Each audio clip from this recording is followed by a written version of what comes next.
There are not many states that are worse than here in Texas. And that's why many of my friends and family have abandoned this state, whether out of frustration, disgust, or fear. In fact, one of the few remaining defenses that I've actually heard Texans use is that at least we're not Mississippi, because Mississippi is tied with Alabama for being the most religious state.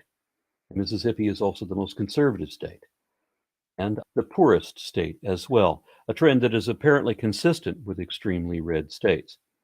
In fact, none of the rankings are good. Mississippi has the worst health care, and it's the worst state to live in, with the economy, poverty, and quality of life all being at or among the very worst in the nation. And Mississippi Governor Tate Reeves wants to make all of that even worse. You'd think there'd be nowhere to go from there but up, but Governor Reeves has set his goal to be the very bottom of the barrel. As Breyer already pointed out, instead of doing anything about child hunger, child poverty, or child mortality in Mississippi, he's going to exacerbate that problem and perpetuate the poverty by forcing people to have kids when they already can't afford to feed or care for them.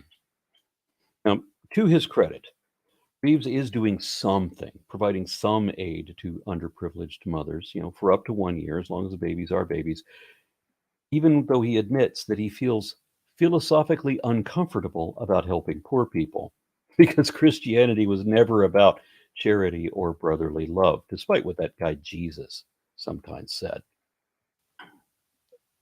Reeves even bragged that he has not been swayed by the data, which is redundant because we already know that he's a religious conservative, and therefore the data doesn't even matter to him. Those are just facts, and facts always get in the way of whatever believers want to make believe. He also bragged that conservatives led the charge to deprive women of their reproductive rights and deny them bodily autonomy, because religious conservatism always involves denying someone their human rights, including constant attempts to undermine every single provision of the First Amendment, which our secular founders put into the Bill of Rights to protect us from religious conservatives. Now, abortion is not my soapbox. Other people are much more qualified to speak on that than I. I want to talk about a state official declaring his religious motivation behind this legislation and his foolish assertion that he wants and expects more children of God to be brought into an already grossly overpopulated and irresponsible world. This is an elected official who doesn't know how secular government works, nor how American legal precedent requires that his office should avoid unnecessary entanglements with religion, nor does he understand how his religion is not working even outside of that. He's not bringing in more children of God. All children are born atheist until we are lied to, and a great many of them, more than any previous generation, are going to figure out that they were lied to and that there is no God. Christianity is in decline for a number of reasons. Attenuation is just one of them. At the onset of the Age of Information in the 1990s, less than 5% of Americans were counted as atheists. Since then, due largely to secular activism on social media, atheism has been on the rise in all 50 states. Soon there were more unbelievers than Jews. Then there were more of us than Catholics in the US. And more recently, some estimates show unbelieving infidels even outnumber Protestants. Though it depends on how you ask the question, because if you asked, what religion are you? Then a lot of atheists will still identify as Methodist or Jewish or Mormon, even when they don't believe in any of that anymore. Even I'm wearing a symbol for a religion I never believed in. It's entirely cultural. One of my friends said to me, just because I don't believe in God don't mean I'm an atheist. But yeah, that's exactly the one thing that really does mean. And to my experience, most atheists don't even know that they are atheist, and many more don't care if that word applies to them or not. Well, I prefer to identify as humanist or non-denominational. Ask people whether they believe in God, and most will give the culturally conditioned response, even if they don't really mean what you're asking, because they're using a different definition of what believe means, or they have a different idea of what a God is. And their defenses, their social defenses, require that they cloak their answers in these secret caveats. That's the exact same question paraphrased. Are you convinced that an actual deity really exists? And you lose the cultural conditioning to find that there were a lot more people without theism than the other question would have revealed. We in the States haven't yet gotten to where they are in Europe, where atheism has become the norm, but we're on our way. It's generational. Only 12% of boomers are atheist, and that's a significant jump up from the previous generation, the silent generation, at only 9%. There are much higher percentages among Gen Xers and millennials, and more than a third of Gen Z are without theism in the sense that they are religiously unaffiliated. They don't care. And that trend toward unbelief isn't going to reverse itself. I'll explain why. I read somewhere about an informal poll that was done at one of the national conventions of American atheists back before I was a member. And that poll reportedly asked Americans who were raised Christian what was the catalyst for why they gave up their faith. Understanding of science was a tertiary answer because there was a time not that long ago when most Christians accepted the science on evolution and cosmology and so on. Not so much now. These days, we're seeing a period of polarization where droves of people are rejecting religion altogether, which is fine because it always caused a lot more harm than it did good.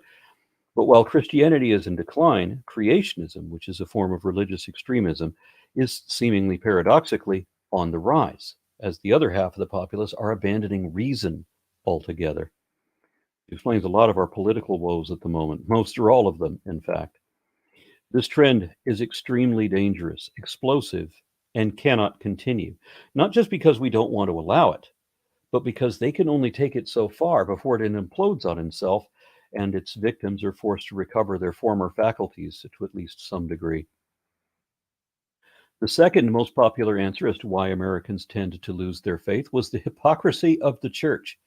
And this includes not just the flagrant excesses of a predatory prosperity gospel, creating billionaire pastors at the expense of the credulous, and the excessive immorality of organized religion operating as organized crime.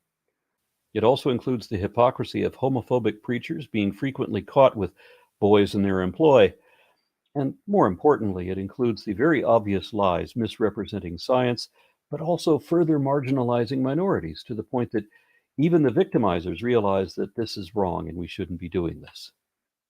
Because I think most of us would rather just live and let live. We know that most of us could just get along. Why should we care what other people do or believe? But a very loud and politically powerful faction prefers to promote hatred by othering people on the basis of ethnicity and nationality, religion, sexual orientation, gender identity, or whatever else, on the excuse about, well, what about my privilege, priority, and prejudice, pig ignorant opinions of personal superiority, which sadly dominate our politics right now and increasingly have for the last many years. However pointlessly futile and counterproductive all of that is and has always been. At some point, I hope, even dummies are going to have to notice that the most godly policies in the most religious areas are consistently also the worst and most tragic failures, socially, economically, environmentally, and in every other way. There is no better example of that than Mississippi. But if you look to Alabama or Louisiana, Texas, Oklahoma, Florida, you'll just see more of the same. The number one most common reason reportedly given by this informal poll done years ago, which we ought to do and publish formally this year, as to why former Christians gave up belief in God was that they read the Bible, which has been shown to be wrong, not just scientifically and historically, but also ethically and morally. The information superhighway has revealed that with much more obvious clarity than was ever possible before. At this point, I think it would take an unmanageably extreme propaganda campaign to reverse that. And with Fox Noise now under multiple billion-dollar lawsuits, I don't think that's going to happen. That also ties into the correlation long understood, where the more educated one is, the less likely they are to believe, which is why only a third of scientists still believe in a God. A few say they believe in a higher power that is not a God or a higher power than a God, which is amusing. But roughly half of scientists are atheist. Of course, believers align with philosophers more than science, but 3/4 of philosophers are atheist too. And a significant majority of students who enter college as professing Christians will leave with little or no faith.